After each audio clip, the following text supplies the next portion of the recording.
So ಹೀಗೆ ಬೆಂಗಳೂರು ಗುಂಡಿಗಳ ವಿರುದ್ಧ ಸಾಕಷ್ಟು ಜನ ಈಗ ಕಿಡಿಕಾರ್ತಾ ಇದ್ದಾರೆ. ಅದರಲ್ಲೂ ಕೂಡ ಕಂಪನಿಗಳ ದೊಡ್ಡ ದೊಡ್ಡ ಕಂಪನಿಗಳ ಸಿಇಒಗಳು ಮಾಲೀಕರು ಕೂಡ ಈಗ ಮಾತಾಡ್ತಾ ಇದ್ದಾರೆ. ನಾವಿಲ್ಲಿಂದ ಹೊರಗೆ ಹೋಗೋದಕ್ಕೆ ನಿರ್ಧರಿಸಿದೀವಿ ಅಂತ ಒಬ್ಬ ಸಿಇಒ ಇವತ್ತು ಟ್ವೀಟ್ ಮಾಡ್ತಾರೆ. ಅದ್ಯಾವುದು ಬ್ಲಾಕ್ ಬಕ್ ಅನ್ನುವಂತಹ ಕಂಪನಿಯ ಸಿಇಒ ಒಬ್ರು ರಾಜೇಶ್ ಯಾಬಾಜಿ ಅಂತೇಳಿ ಸಿಇಒ ಅವರು ಇವತ್ತು ಟ್ವೀಟ್ ಮಾಡಿ ತಮ್ಮ ಆಕ್ರೋಶವನ್ನು ವ್ಯಕ್ತಪಡಿಸಿದ್ದಾರೆ.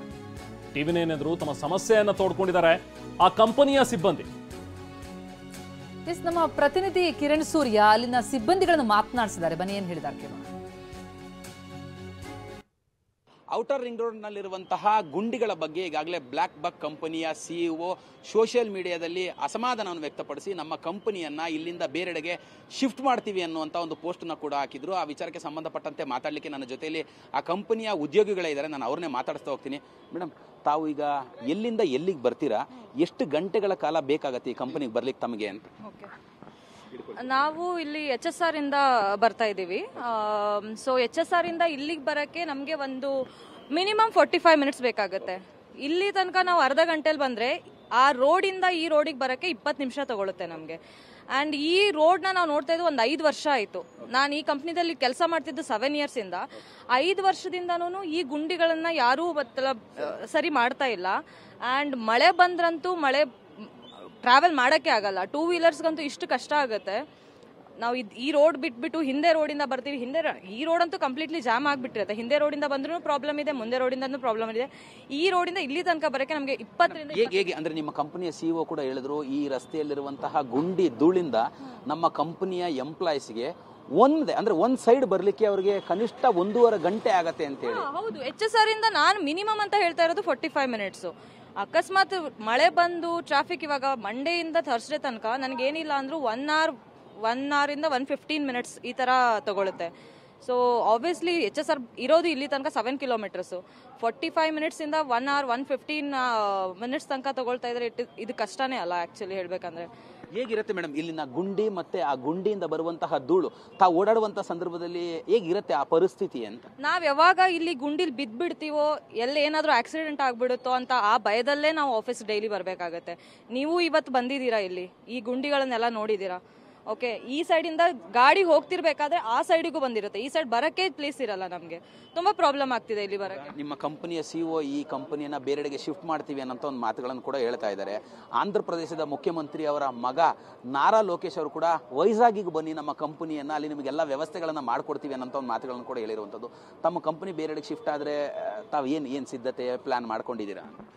ಈ ತರ ರೋಡ್ನ ನಾನು ಇನ್ನೂ ತನಕ ಎಲ್ಲೂ ನೋಡಿಲ್ಲ. ಓಕೆ, ಬೇರೆ ಕಡೆ ರೋಡ್ಸ್ ಇದೆ, ಮೂವಿಂಗ್ ಇರುತ್ತೆ. ಇಲ್ಲಿ ಜಾಮ್ ಆಗಿಬಿಟ್ರೆ ಮೂವೇ ಆಗಲ್ಲ. ಓಕೆ, ಸೊ ಬೇರೆ ಕಡೆ ಶಿಫ್ಟ್ ಆದರೆ ಅಟ್ಲೀಸ್ಟ್ ಮೂವಿಂಗ್ ಟ್ರಾಫಿಕ್ ಇರುತ್ತೆ, ನಾವು ಆರಾಮಾಗಿ ಟ್ರಾವೆಲ್ ಮಾಡ್ಬೋದು ಅನ್ನೋದಷ್ಟೇ.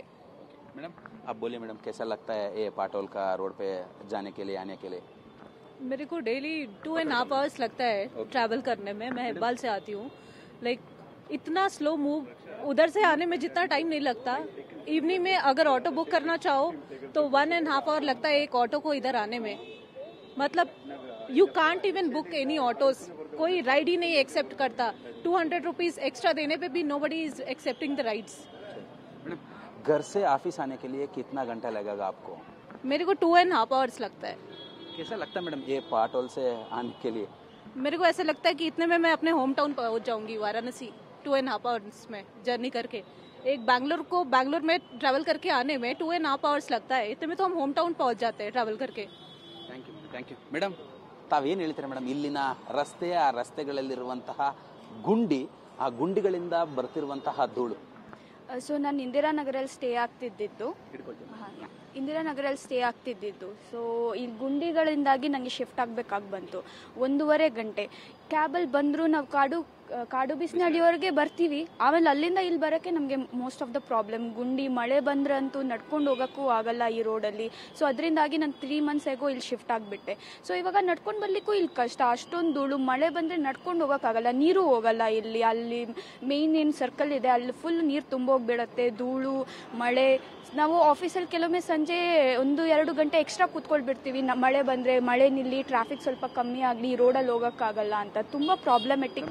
ನಿಮ್ಮ ಕಂಪನಿಯ ಸಿಇಒ ಇಲ್ಲಿಂದ ಕಂಪನಿಯನ್ನ ಬೇರೆಡೆಗೆ ಶಿಫ್ಟ್ ಮಾಡಬೇಕು ಅಂತಿದ್ದಾರೆ. ಕಂಪನಿಯಲ್ಲಿ ಆ ಥರದ್ದು ಏನಾದರೂ ಮಾತುಕತೆ ನಡೀತಾ ಇದೆಯಾ? ಬೇರೆ ರಾಜ್ಯಕ್ಕೆ, ಬೇರೆ ನಗರಕ್ಕೆ ಏನಾದ್ರು ಈ ಕಂಪನಿಯನ್ನು ಶಿಫ್ಟ್ ಮಾಡಬೇಕು ಅನ್ನೋಂಥ ಸಂಬಂಧಪಟ್ಟಂತೆ? That we can't disclose. ಮತ್ತೊಂದು ಮೇಡಮ್, ಈ ರಸ್ತೆಯಲ್ಲಿ ಓಡಾಡುವಂತಹ ಸಂದರ್ಭದಲ್ಲಿ ವಿಪರೀತವಾದಂತಹ ಧೂಳು ಅಂತ, ನಾನು ಕೂಡ ಈ ರಸ್ತೆಯಲ್ಲಿ ನಿಂತಹ 5 ನಿಮಿಷಕ್ಕೆ ವಿಪರೀತವಾದಂತಹ ಮುಖದ ಮೇಲೆಲ್ಲವೂ ಕೂಡ ಧೂಳು ತುಂಬಿಕೊಂಡಿದ್ದು. ತಮಗೆ ಹೇಗೆ ಆಗತ್ತೆ ಮೇಡಮ್ ಈ ಕಂಪನಿಯಲ್ಲಿ ಓಡಾಡುವಂತ, ಅಂದ್ರೆ ಕಂಪನಿಗೆ ಬರುವಂತ ಸಂದರ್ಭದಲ್ಲಿ? ನಾವು ಮಾಸ್ಕ್ ಹಾಕದೆ ಕಂಪನಿಯಿಂದ ಹೊರಗಡೆ ಹೋಗಲ್ಲ. ಈ ರೋಡಲ್ಲಿ ಆಫೀಸಿಗೆ ಬರಬೇಕಾದ್ರೂ ನಾವು ಮಾಸ್ಕ್ ಹಾಕೊಂಡು ಬರ್ತೀವಿ, ಗ್ಲೌಸ್ ಹಾಕೊಂಡು ಬರ್ತೀವಿ. ನಮ್ಮ ತುಂಬ ಟೀಮ್ಮೇಟ್ಸು ಇದೇ ರೋಡಲ್ಲಿ ಬರ್ತಾರಲ್ವಾ, ಎಲ್ಲರೂ hand gloves full face mask ಹಾಕೊಂಡು ಬರ್ತೀವಿ. It is very problematic. ಈ ಧೂಳು ಇಂದಾಗಿ ಸ್ಕಿನ್ ಎಲರ್ಜೀಸ್ ತುಂಬ ಜನ ಫೇಸು ಮಾಡ್ತಾ ಇದ್ದಾರೆ ಇದನ್ನೆಲ್ಲ ನಮ್ಮ ಕಂಪನಿಯಲ್ಲಿ. Thank you ma'am, thank you. ಅಂದರೆ ಇವಿಷ್ಟು ಕೂಡ ಈ ಕಂಪನಿಯ ಮಹಿಳಾ ಉದ್ಯೋಗಿಗಳು ಹೇಳಿದಂಥದ್ದು. ಈ ಕಂಪನಿಗೆ ಬರಬೇಕು ಅಂತ ಹೇಳಿದ್ರೆ 1.5-2 ಗಂಟೆ.